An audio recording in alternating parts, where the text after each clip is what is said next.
Magandang umaga. Ang ating pag-usapan ay ang kagustuhan ni Rapi Tulfo na matuloy ang impeachment. Kasi may tinatago siyang ambisyon. Ang ambisyon niya, pag mawala si Sara sa equation ng mga tatakbo, kasi the only way na matanggal si Sara, kailangan magboboto ng guilty ang mga senador. Kailangan matuloy ang trial sa impeachment at magkaroon ng presentasyon ng ebidensya at hopefully magkakaroon siya ng pag-asa na marami ang senador na boboto na guilty si Sara para maabot yung 16 votes at matatanggal si Sara sa senaryo at hindi na si Sara pwedeng tumakbo pagka presidente. Yan ang inaasap-asa ni Tulfo. Yan ang sikreto. Ngayon, bakit ko nasabi niya? Unang-una, number 2 siya sa survey kay Sara. Number 3 nga lang si Madam Lainey. Sa ngayon, ang ambisyon niya, hindi naman siya preparado, hindi naman siya matalino. Wala naman siyang kakayahan kung edukasyon ng pag-usapan. Ano lang naman yan, puro panay galit na naman ginagawa niyan. Maraming mga ginawang batas, palpak. Si Peresak, palpak. Ginawa niya ng ano pang mga batas na ginawa niya, yung LTO na nagbibigay ng penalty na hindi makarehistro, palpak. Akalain mo, ngayon, 20 mil no nang ginagawa niyang parusa. Kung ikaw nakabili ka ng meron kang lumang motorsiklo. Halimbawa, ang motorsiklo mo lang lumang-luma ay yung ano bang pinakamurang motor. Tapos, kung binili mo, binenta mo 20,000. May bumili sa iyo 20,000. Akalain mo kapag hindi mailipat kagad ang pangalan sa motor sa rehistro, ang ginawa ni Tulfo noon, pagmumultahin ng 20,000 ang buminta at saka na bumili. Ang presyo ng motor, ano lang, 20,000 lang. Anak ng wets. So, yan po ang mga kalidad ng mga utak ng mga yan. Wala po siya, hindi siya pwedeng unang-una hanggang pasigaw-sigaw lang siya, wala po siyang, hindi ko pa siya nagkakitaan ng kining ng kanyang magiging solusyon sa bawat problema. Kasi dapat, paging presidente ka, preparado ka na kagaya ng problema sa China. Kung bigla ka dyan na magiging emosyonal, makipagira ka sa China, baka maubos tayo dyan. Okay, kay Bongbong Marcos, ang ginagawa ng Bongbong, kasi alam naman niya na hindi kaya ang China, ang ginagawa niya, ano na lang, kunwari, binigyan ng instruction ng mga ano natin, Philippine Navy tsaka Philippine Coast Guard. Radio challenge. Hanggang radio challenge lang tayo. Binubomba ng tubig, hanggang radio challenge lang tayo. Yan po. Ibig sabihin, si Bongbong palpak din. Wala talagang hindi kagaya na sa totoo lang, marami lang patay kay Duterte. Kung wala lang patay kay Duterte, sa totoo lang ang galing niya. At saka wala yan lang yung parmalin na hinalaan ng lahat na may kasi pati si Saldi ko diyan na bata ni Romualdez ay kumita kapag benta ng computer na parmalin sa parmalin. So kung wala lang yung parmalin na yan na issue na yan at saka yung the best presidency yan po taas ang presidency. Kaya lang, siyempre, pati ako nag-alanganin mo sa putas sa kanya dami. Kahit marami na. Kasi naniniwala ko sa ginawa ng Singapore. Noong pag-umpisa ng Singapore ay mga adik sa kanila ay pinakulong. Tapos dito, ganun din kaisipan kung gagaya ng kay Kernel Cosita. Sayang. Sana nanalo sila po sa Kernel. Ang kaisipan niya, ay police Kernel Cosita. At kasagsagan ng si Duterte, presidente, sabi niya, maganda ang war on drugs na tanggalin mo ang yung mga Pinay. Ibig sabihin, mali na pag-implement. So, sino man ang mag-implement? Si Pato yung sa ulo. Kaya lang, andun pa rin ang katotohanan na hindi kontrol ni Bato ang mga pulis na nag binigyan mo ng kapangyarihan ng lakas loob ang lahat ng pulis na nakukulit. Pero ang problema ay hindi mo sila nakukulit sa field. So, sasabihin na, nanlaban eh. Yan ang pinaka-problema talaga. So, ngayon, kung pag-usapan mo na yan sa punto de vista ng ikaw ay abogado, pag ikaw po ay abogado, ang hanap mo yan sa ebidensya. So, ano ba ang ebidensya na kailangan para mapatunayan na may ebidensya si Bato sa kanya? Pag-usapan natin ang buwan. Huwag na natin usapan muna yung Davao Expo. Pag-usapan na natin ang buwan. Alam naman natin na lahat na kahit isa sa pinatay dyan sa mga pulis ay walang pinatay dyan si Duterte. Kahit si Albayang. Ang pumatay dyan yung mga pulis na on-field. Kaya lang, katwira nila ay sabi na nanganan laban eh. Talaga naman eh, hayaan na naman aming buhay magpapagaling. Yan ang katwira. So in other words, kung balikan ko lang para malinis niya kasi kung wala yan, mananalo sigurado sa state. Kung babalikan natin, anong gagawin dapat ni Duterte? Ang gagawin lang dapat ni Duterte ay dapat hindi na siya nagbigay ng utos na kumanlaban patayin. Hanggang paputos, kagaya ng ginawa ni Ikwan, tingnan mo kung epektibo ang ginawa ni Nicole. Ang ginagawa ni General Nicole kasi ngayon, ang utos niya istrikto. Nakahuli, pero walang patay. Kaso, tingnan natin, ang total kaumpisa pa lang naman, hindi pa natin makikita yung wala pa ako nakita ng kagandahan ng tubo. Marami pa rin po ako narinig ng mga naghahari sa ating kanto na nagreklamo na may mga adik pa rin sa ulan naghahari sa ating sa ngayon. So, ngayon, itong mga naghahari ngayon ay bumalik sila ngayon nung wala na sila. Aminin natin siya, hindi ang katotohanan niya panahon ng Duterte. Maraming alam pa rin. Pero, nawala yung mga dindigaps din sa kasada. Yan ang katotohanan niya. Tapos kung tinanggal mo lang yan, although wala pa namang nakita natin na pag-uusip na nangyari sa Parmali case, ang kinasuhan kasi dyan sila ni Christopher Lau. Marami sila kinasuhan. So, ngayon, kung marami sila kinasuhan, ay pati sila ni Michael yung ata nasama dyan sa kaso. Pero ibig sabihin, ang gusto ko lang dito sa totoo, wala lang yung mga problema ng Parmalini at saka yung mga nakatay sa wala. Ay wala na makatalo kay sa the best president of all time, si Duterte. At saka sigurado na si Sara Manalo. Pero ngayon na, may issue na nga ngayon, gano'n, number 1 pa rin si Sara. Ang kalaban na lang ni Sara ay kung ma-impeach siya, magiging guilty. Kaya nga, nagkukumahog ito, tingnan mo si Tolpo. Bakit kumahog siya? Pero bago ko ipresenta yung interview kay Tolpo, kay Elvin Tolpo, na ang ambisyon niya talaga ang nananaig. Ipalabas ko muna yung ang diskarte ng kapatid niya na si Ramon. Tinitira ni Ramon Tolpo si Sara. Hindi ito masabi ni Ramon Tolpo. Itong Tolpo Ramon na to, bakit yung sabi ng Tolpo? Panahon ni Duterte, sip-sip. Ngayon wala na si Duterte, baliktad. Kaya classic talaga ng ACDC yan. Attack, collect, defend, collect. So panahon ni Duterte, dinidepensa niya si Duterte. So kaya sinasabi niya, habang marami sa ating kababayan ay nagdurusa sa malawakang pagbaha. Uy, sino ba po sa baha? Hindi dapat si BBM ang sisihin mo. Baliw ka talaga, Tulpo. Ramon Tulpo, ang sinuturo niya si Sara. Ang mga tao ng mga kasbay ito ay baliw din. Hindi, baliw ako. Sino baliw sa atin dalawa? Ay nako. Maraming mga dyan kahit hindi bumubulto sa kanya, kumaha ka rin. Ganun lang ako kasimple. Ha? Tapos, ang katotohanan dyan, si Ramon Tulfo, isa rin ito sa nagsasabi ng mga DDS ko ng mga tinatawag na dinis.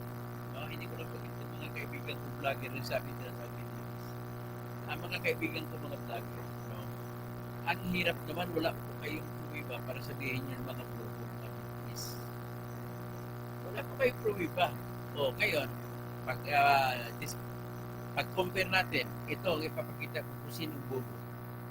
O, si Dilima, Carpio, o mga DDS. O, tingnan natin.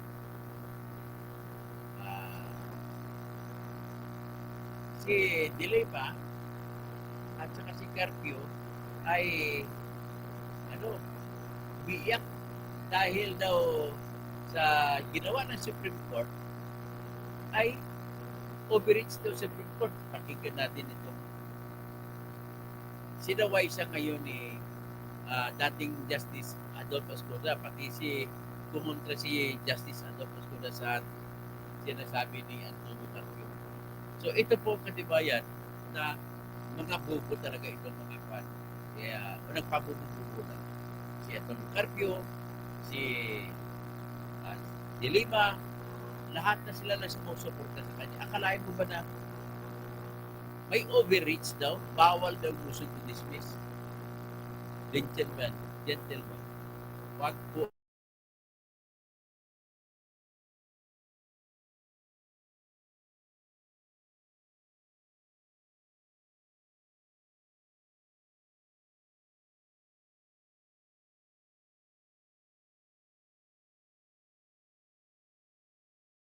ako sinisira ako ng kalaban. Wag po kayo magpaloko sa kanila. Ang sinasabi nila unang ang kamangmangan nila ay wala raw, bawal daw ang na aksyonan ang motion to dismiss. Bawal daw ang senador na mag-file ng motion to dismiss. With your respect po sa inyo, wala pong bawal. Ganito po yun. Para malaman ninyo, nakalagay po sa Constitution, sinasabi po, ang lahat ng kapangyarihan pagdating sa impeachment court, bilang court ay nasa Senate. Lahat, kahit anong gawin nila, pwede. Maliban na lamang sa mga bagay na tahasang sinasabi ng Constitution natin. Kinukonsidera nila na yung tahasang sinasabi ng ating Constitution na pagpapirmahan ng mahigit one-third o one-third na dami ng congressmen o isa sa bawat tatlo congressmen na ang kabuang total sa ngayon ay 102 minimum ay 215 pa nga nakapira. Automatic na daw trial, wala na daw choice ang Senate na bukusisain at diretso na trial. Eh kung ganun po ang punto ninyo, hindi po pwede mangyari yan, Ms. Dilema. Hindi po pwede masama mangyari yan, with your respect, ex-justice Antonio Carpio. Alam mo, hangit-hangang pa ko nun, pero ngayon nabubuhan ako sa inyo. Dati ganun din sinabi ni Justice Escuna na wala na daw option, wala na kapangyarihan ng Senado na mag-usap tungkol sa i-dismiss mo. With your respect, lahat po ng the power to try includes the power not. So, one reason is, yan ang una kung bakit may kapangyarihan ng Senado na gagawin. Pangalawa, yung sinasabi ko kanina, na lahat ng bagay patungkol sa impeachment ay pwedeng gagawin ng sa Senate impeachment court. Ang hindi lang nila pwedeng gagawin ay yung pinagbabawal. So ano mga eksakto mga bagay na pinagbabawal sa Senado para mula sa ating Constitution? Ang binabawalan dyan ay bawal mag-try ang Senado kung ang isang reklamo ay pangalawa na o mahigit na sa isang taon na isinampa sa isang nireklamo na impeachable.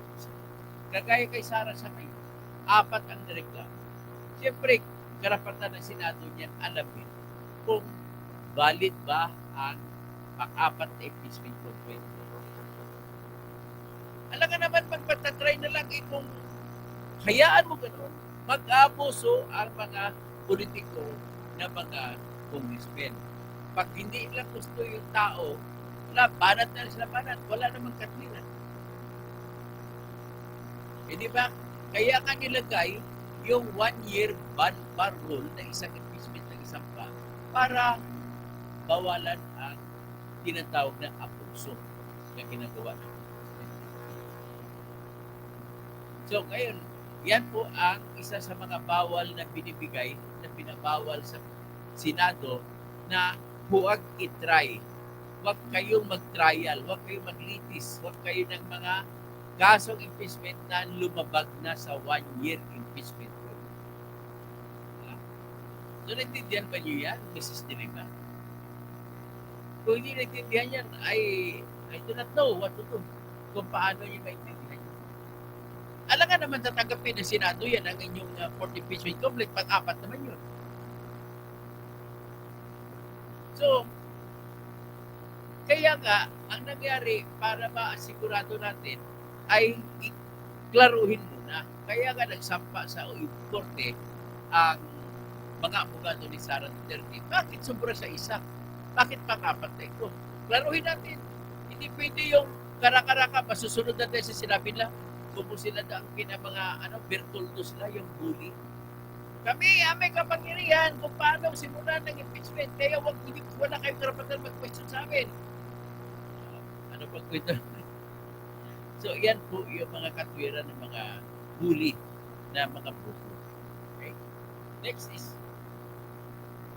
nakautos klaro sa konstitusyon na respetuhin din ng Senado ang katotohanan na nag-utos sa Section 3, Paragraph 2, Article 11 ng ating konstitusyon na kung may verified reklamo na sinampa, ay kaagad-agad magbilang ka lang ng 10 session days ay dapat isama mo sa order of business o ilagay na sa agenda na pag-usapan.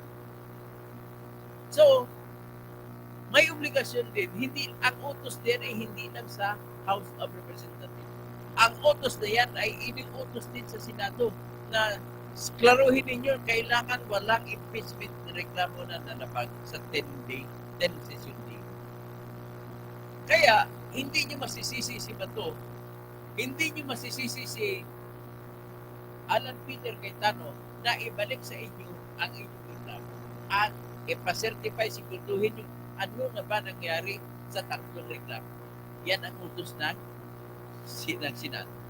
Tapos, nung karaan, July 8, ganun din ang utos sa Supreme Court, iba ng pagkasabi. I-explain ninyo ano nangyari, anong status ng tatlong impeachment complaint. Yan ang tinanong sa inyo sa Supreme Court. Ang iba pa tinanong sa inyo, sabihin nyo sa amin kung may kapangyarihan pa Secretary General ng upuan at i-endorso nila kung kailan nyo gusto ang verified complaint na naisampa. Yan ang mga dalawa pa na kinuha sa inyo. Anong ginawa ninyo? Number 1 na tanong, status din ang tanong, dapat sinagot nyo na dinismiss. Hindi kaya inarchive kasi dinismiss nyo naman talaga eh. Pero ang sagot ninyo, they were included in the order of business in 10 session 3. Sagot ba yan? Ang tinatanong sa inyo, anong status? Hindi yun. Ang sagot dapat ay na-dismiss na po. Sinagot nyo, pamalang eh. Tapos, sinanong kayo, may kapangyarihan ba yung Secretary General na upuan o di kaya kung kailan niya gusto i-endorso ang reklamong impeachment na verified na sinampa na tinanggap niya. Dalawang question na, number 2 number 3. Hindi nyo sinagot. Ang sagot ninyo, hindi nyo kami pwede sagutin yan kasi internal rules namin yan. With your respect, hindi kami pwede pakialaman ng Supreme Court. Pabalangan sa hindi nyo nasagot. Alam mo ba kung bakit nagtatanong sa Supreme Court? Kasi gusto malaman ng Supreme Court kasi may obligasyon din ng Supreme Court sa konstitusyon na kailangan siguraduhin na nasunod ang 10 araw na session day na dapat bigyan ng gana ang mga sampang reklamo. At ngayon, ang tanong, klaro ba na nalabag yan? Ang Supreme Court po ay hindi aaksyon kung walang nakita masihan. Ibig sabihin, sa unang tingin ng Supreme Court ay nalabag ang 10 session day. Kaya yan ang hiningi sa inyo. At hiningi din sa inyo ang mga petsa ng bawat ng tatlong impeachment complaint. Hindi nyo binigay. Ang binigay ang sagot ninyo, nagpakabubo ba itong ang Solicitor General? na bago na si Attorney Arlen Berberabi. Pinapahiya niya lang yung University of the Philippines kung saan siya dean at gumraduate siya. Anong sagot niya? Ang sagot nila, pagkapupukas, pasensya ka na. Ang sagot nyo, the first complaint was filed on August 2. At tinatanong anong petsa ng reklamo, hindi tinatanong kung kailan file. Tapos sinabi niyo, second complaint was filed on August 4. Hindi yan ang tinatanong ang petsa kung anong petsa ng impeachment complaint. Ang pangatlo sinabi niyo, and the third impeachment complaint was filed on August December 19, 2022. Hindi ganyan. Pakumulupay. Kita niyo, magiging fair lamang tayo sa batas kung ano batas, sundin natin ang batas. Sa totoo lang, sana, gusto sana natin ang lahat ng Pilipino, kahit yung makapagod kay Sara, makita ang trial. Ang problema lang, paano makita kung inapuso naman ng House of Representatives ang proseso? Na alam naman nila na bawal magsampa ng sobra sa isa na reklamo. Bakit? Nasampa kayo apat. O, tinanong kayo ngayon, yung impeachment complaint ba yan? Sino ang nagsumulat? Anong opisina ang sumulat ng court impeachment complaint? Tinanong kayo, hindi nyo sinagot.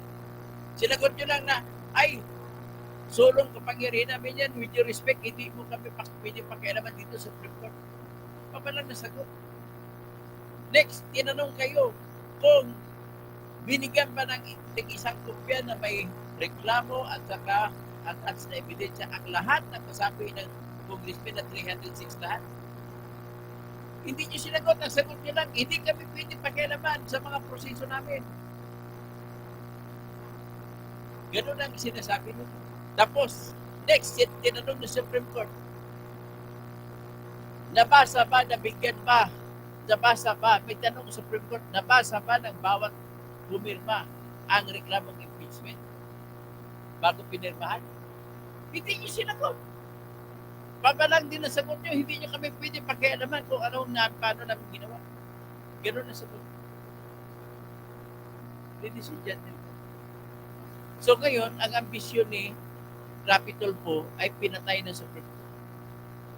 Dahil dito, sa totoo lang, kahit kumusta ko pa yung aking katawan dito, 100% ko na nakikita na ibasura ng Supreme Court ng impeachment. Dahil po sa mga paglabag sa one impeachment court. Ang pangalawa pa na dahilan dyan na ma-dismiss yan, yung hindi na pwedeng tumawid ang impeachment sa bagong Senado. Anong katwiran? Nakalagay po sa Section 1, Article 3 ng Constitution na siyang Bill of Rights ng lahat ng mga mamamayan. Kasama mga bawat opisyal, may karapatan din sila sa ilalim ng Bill of Rights. Na sinasabi, walang sinuman ang pwedeng pagkaitan ng buhay, kalayaan, at kayamanan kung walang batas. Kung walang proseso ng batas na nagsasabi. At walang pwedeng mapagkaitan ng patas na pagtingin ng batas. Equal protection process. So, ibig sabihin, tanong natin, may batas ba tayo na ginawa na ang bagong Senado ay magkaroon ng kapangyarihan sa pagpaparusa sa kay Sara Duterte kung ang impeachment na reklamo niya ay sinampa sa lumang Senado? Wala. Kaya, dismiss din sa ganung paraan. Kaya ito, namroblema si Tulfo. Kahit pakinggan nyo ang kanyang pagiging ganit, tinanong siya sa press con, anong sagot niya. Pero bago yan, pag-usapan muna natin ng overreach. Ito naman si Antonio Carpio at saka si Dilema. Naggaling-galingan pero mali po yan. Mali po yan, kabubuhan po sabihin nila na nag-overreach na nag-abuso ang Supreme Court sa paghingi ng pangyayari sa pagtatanong sa House of Representatives kung ano ang status ng tatlong reklamo. Ano din daw, abuso rin daw, paghingi kung may kapangyarihan ng ang Secretary General na upuan o i-endorso. At overreach din daw para sabihin na i-require na ang lahat ng mga congressmen na pumirma, tanungin ko nabasa ba nila o hindi. O ano sabi nito ni Adolfo Escuna? Pakinggan natin.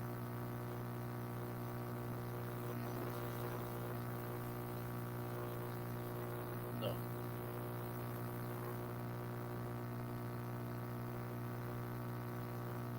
Patungkol sa overreach. Ni VP Duterte, hindi overreach, ayon kay dating SC Justice Ascuna.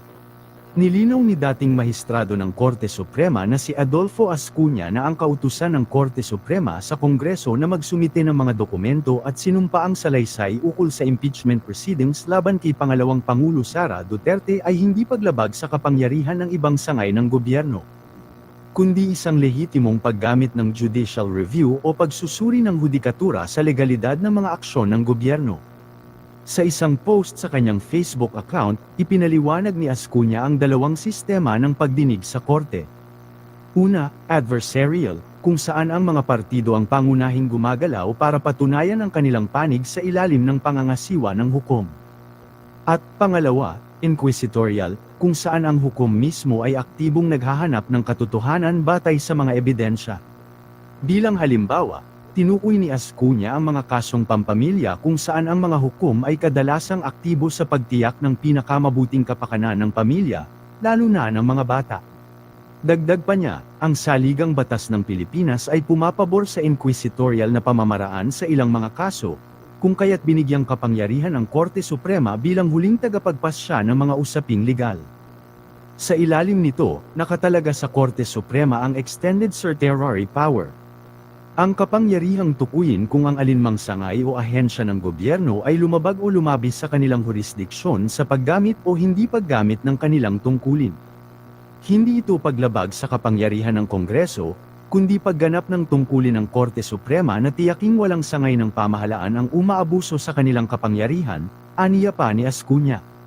Ang pahayag ni Ascuna ay lumabas sa gitna ng mainit na usapin kaugnay ng impeachment complaint laban kay VP Sara Duterte, kung saan hinihingi ng Korte Suprema ang mga dokumento mula sa Kamara upang maimbestigahan ang posibleng grave abuse of discretion. Samantala, hindi umano makakatulog ng mahimbing si Percival isa sa nagreklamo, overreach daw. Ibata sa Dilema. Sendanya at ang mga tao, kabilang siya, hanggat hindi natatapos ang proseso ng impeachment laban kay Vice President Sara Duterte. Ayon kay Sendanya, habang patuloy na pinapatagal ang proseso, lalong lumalala ang tensyon at ang kanyang pag-aalala. Inamin din ni Sendanya na malapit na sa pagiging Pangulo si VP Sara Duterte, at ito ang dahilan ng kanyang matinding hangarin na ma-impeach ang ako na talaga mapigilan ng pagkapangulo. Vice-Presidente. Para sa kanya, ang pagtutok sa impeachment ay isang hakbang na makakatulong upang mapigilan ang anumang hindi ka nais-nais na pangyayari. Bakit hindi mo marespetuhin ang boto ng tao kung sino gusto ng tao? Gusto mo masusunod? Pagsisindan niya. Sa hinaharap, lalo na kung magtutuloy-tuloy ang pag-akyat ni VP Sara sa pinakamataas na posisyon sa gobyerno. Kung matatandaan, sa gitna ng umiinit na usapin ukol sa impeachment trial laban kay Sara Duterte, iginiit ni dating Senadora Leila de Lima na lumalampas umano sa kapangyarihan nito ang Korte Suprema sa pakikialam nito sa proseso ng Kongreso. Tinawag niyang isang uri ng judicial overreach, ang kautusan ng Korte Suprema na magpaliwanag ang Kamara hinggil sa pinagmulan at pagproseso ng Articles of Impeachment. Sa isang panayam, sinabi ni de Lima, hindi ito dapat saklaw ng Korte Suprema. Ang impeachment ay kapangyarihan ng Kongreso at hindi ng hudikatura. Ngunit agad namang sinagot ito ng mga legal expert at dating mahistrado, kabilang si dating Associate Justice Adolfo Ascuna, na nagsabing hindi ito overreach, kundi isang lehitimong paggamit ng kapangyarihang judicial review. Sige, Ayon kay Ascuna, anyway, ganun din po ang sinabi niya. Overreach ito. Pero mali din siya.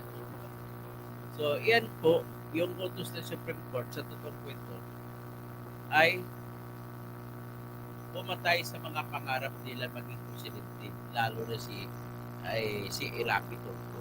Di ba, Attorney Muti Alan, ito, pumatay ito sa sa pangarap ni Rapi Tulfo na maging presidente.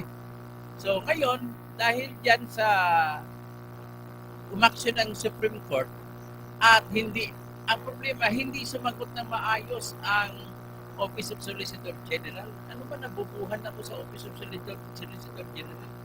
Ang tanong anong kalagayan o status ng tatlong impeachment complaint na nauna sinampa? Sinagot pa lamang na pamalang na they were endorsed in the order of business within 10 session days. Status ba yun? Attorney Jose Alan Mendez de Belen? Status ba yun? Hindi ba status kung dismissed o buhay pa o pending? Dapat ganun sagot. Ang problema, actually, ang ginawa nila archive. Dapat ganun sinagot nila. Iniwasan kasi nila patikiuhin kanilang sinampa na reklamo. Tapos tinanong din sila, may kapangyarihan ba ang Secretary General na upuan o kailan niya lang gusto i-endorso yung reklamong impeachment na verifikado? Hindi nila sinagot. Ang sagot nila, with your respect po, may an independent po kami na power at nasa poder po ng House of Representatives yan na hindi pwede inquire kung ano sila proseso sa internal nila na procedure. In-invoke nila yung Section 3, Paragraph 8 na nagsasabi the Congress, each House of Congress has the power to promulgate its own rules of procedure of impeachment.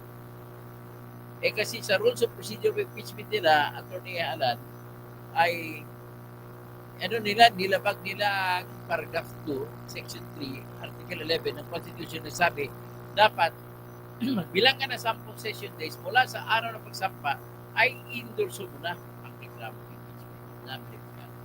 Ang ginawa nila, gumawa sila ng rules of procedure na ang pagbilang ng 10 session days ay mula sa araw na ibinigay ng House of Secretary General dun sa Speaker. So, inupuan ng speaking ng House ng Secretary General at sinabay-sabay bigay noong February 5. At noong February 5, una nila tinakel at ginrant nila, inaprubahan nila yung pinirmahan na court impeachment complaint na pinirma ng 215 na puro lahat mga binigyan ng 250 million na soft projects. Yan ang ginawa nila, hindi nila sinabi yun. Hinahanap ng Supreme Court sa totoo lang, Attorney Alan Mendez de Belen. Ang hinahanap ng Supreme Court ay kukunin yun ang sagot nila kasi nakasulat na po yan sa petition ni Sara na nakalagay na ang tatlong impeachment complaint ay pinalampas nila 10 session days, inupuan nila. So yan, ibig sabihin po, dahil hindi na sinagot, nakumpirma na ngayon ang aligasyon nila ni Sara sa kanilang petition at saka aligasyon ng mga Mindanao lawyers sa kanilang petition. Kaya na-confirm na, kung na-confirm na, ibig sabihin, I am almost 100% sure na mag-decision ang Supreme Court na nalabag ang 10 session days. Kasi nabilang ko 10 session days. Mula December 2 hanggang February 5 ay 19 session days. Yan po ang nangyari. So ngayon, para maipakita ko lang ang session day, nais kong ipakita ko yung nabilang ko. Ito po siya. Ito.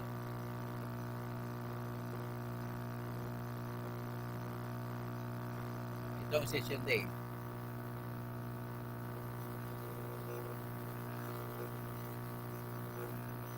Yan. Pagkita ko session days, nabilang ko na yan.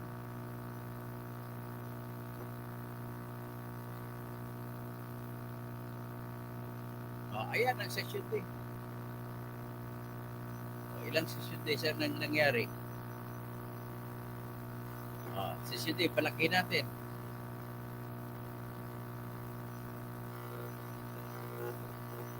Unang araw, December 2, first session day. December 3, second session day. December 4, third session day. December 2 sinampa yung unang reklamo. December ang pangalawa, December 4. Ang pangatlo, December 19. So, December 2, unang araw. December 3, 2024, pangalawang araw. December 4, 2024, pangatlong araw. December 9, kasi walang session sa 5, 6, 7, 8. So, December 9, pang-4 na araw. December 10, pang-5 araw. December 11, pang-6 na araw. December, wala na bang season 12, 13, 14, 15. So December 16, pang-7 araw. December 17, pang-8 araw. December 18, pang-9 na araw. Tapos wala namang season December 19, 20, 21, 22, 23, 24, 25, 26, 27, 29, 30, 31, at saka January 1 to 14, at to 12, walang session. So January 13 na nagka-session, 10 session, di dapat yung December 2 na reklamo, dapat in-endorse na for business of the House of Representatives noong January 15. Tapos yung pang-4, yung December 4, dapat in-endorse na noong January 21 at the latest. Pero better yet, ay sabay nila lang endorse. Tapos yung December 19, isabay na rin endorse. Total, wala nang titingnan napirmahan na na-clear naman, na-verified. So, hanggang sa 19 session day, February 5, 19 session day. So, nakita na ninyo. Sumobra talaga. Ibig sabihin, kung sumobra, ano sasabihin ng Supreme Court dito? Wala akong magagawa. Ang Supreme Court po ay mapilitan. Gustuhin man natin na magkaroon ng trial. Wala tayong magagawa. Kailangan sundin ang batas. Hindi po pwede na ibaliwala natin. Kaya, patay na ang pangarap ni Rapido. Patay na ang pangarap niya na maging presidente. Yan lamang po ang masasabi ko. Sino pa ibang nag-ambisyon? Si Risa Hontiveros. Si Madam Leni. Kung tumakbo si Madam Leni, baka siya pang mapili kung sumuportan Sino pa ibang tatakbo? Marami pang ibang si Romualdez. Ang problema nila, malayo ang lamang ni Sara, kaya gusto na tanggalin para sila na lang maglaban-laban. Yan po ang katotohanan niya. Di ba? Ni Jose Alan Mendez de Vilen. Ultra Perez yan. Ultra Perez yung batas nila, nagawa sila ng procedure na ang pagbibilang ng 10 araw ay magmula sa araw na natanggap ng speaker. Kasi hindi yan inutos ng konstitusyon. Ang utos ng konstitusyon mula sa araw ng pagkatanggap ng Secretary General. Hindi mula sa araw ng pagkatanggap ng speaker. So, with that, at least, sigurado na kung natatawa ko, kakahiya to si Rapido ko na to. Nagpapakita talaga ng nagpapakita. Pakinggan natin siya sandali. Si Rapido.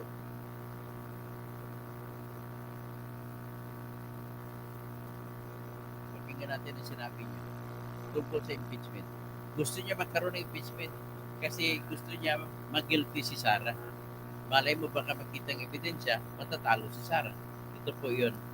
Pakinggan natin si Rapido.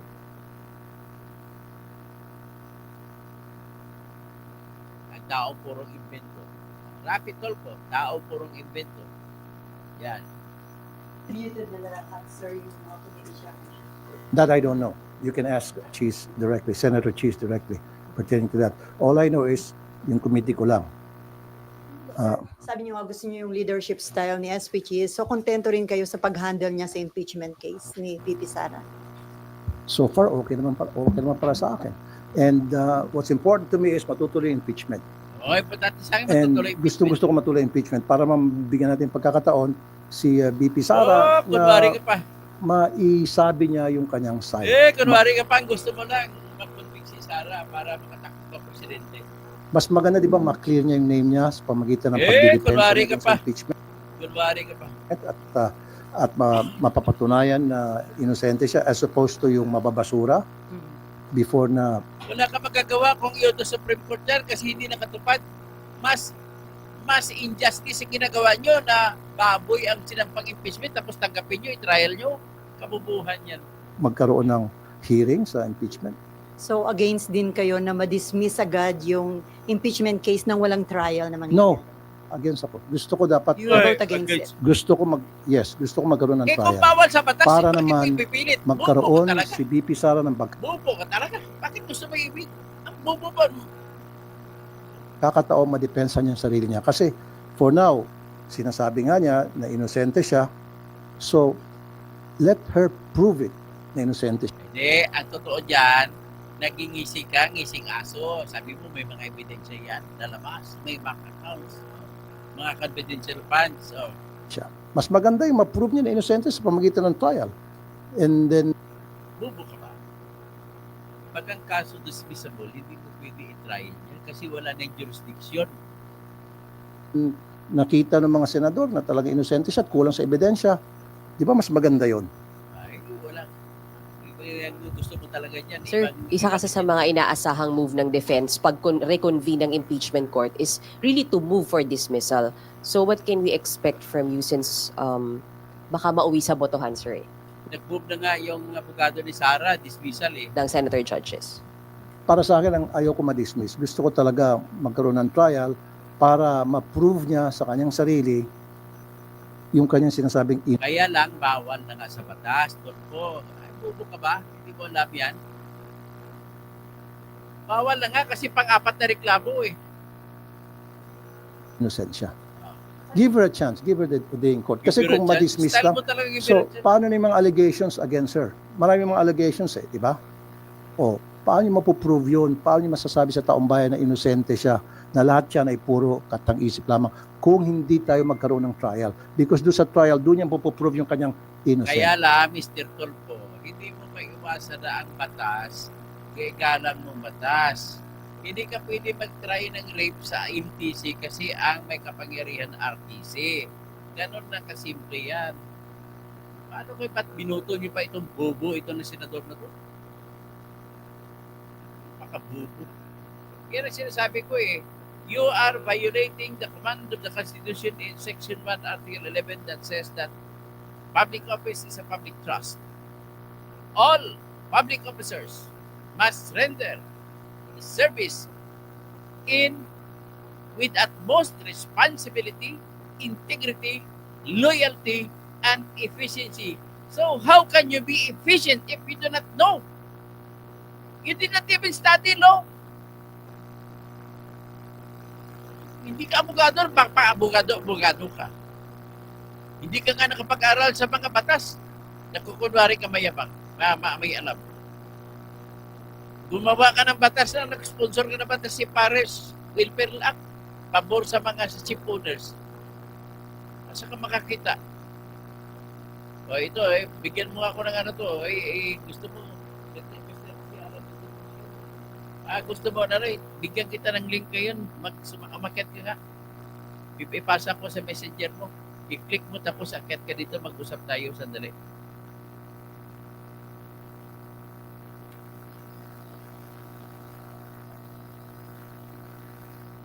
Ipadalang kita sa messenger mo.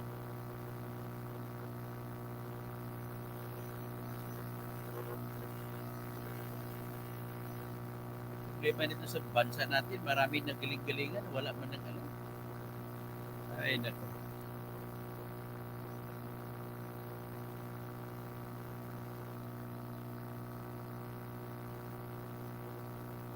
Ayan na, pakiclick. Pakiclick, tapos mag-usap tayo. Ayan. Click mo na. Nandiyan na sa messenger mo.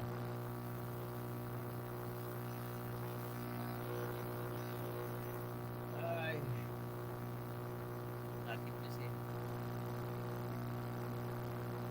Isa pa tong kapatid niya, Amerikano, naging senador. Nagsampa po ako ng petition for, quo warranto. Hindi po pa nag-click? Sige, mag-out na naman sa sunod na natin pag-usapan, titirahin natin. Okay, yan lang po mga kababayan, lang po ang aking masasabi. Gusto mag-presidente.